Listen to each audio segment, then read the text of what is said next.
বাইরে ঝমঝম বৃষ্টি হচ্ছে। এটা এখনই অপরূপ দৃশ্য বলতে পারো এই গরমের মধ্যে।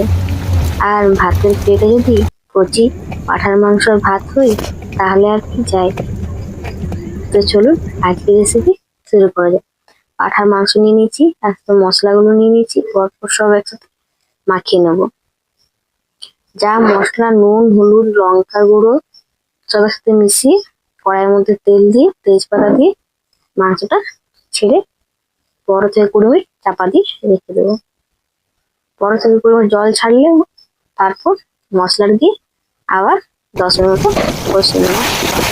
মশলার মধ্যে তেল ছেড়ে এলে আবার শক্ত করে কষিয়ে নেবো চাপা দিয়ে এই পরিমাণ।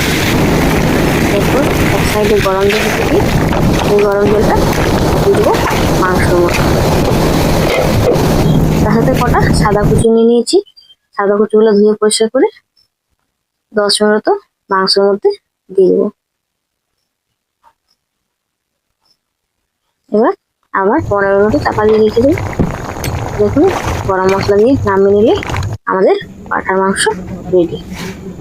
তো দেখুন কি সুন্দর দারুণ একটি রেসিপি, খেতেও সুন্দর, আবার বৃষ্টির মজা নেওয়া হচ্ছে। চলুন আপনারাও বৃষ্টির দিনগুলো খুব ভালো কাটুক।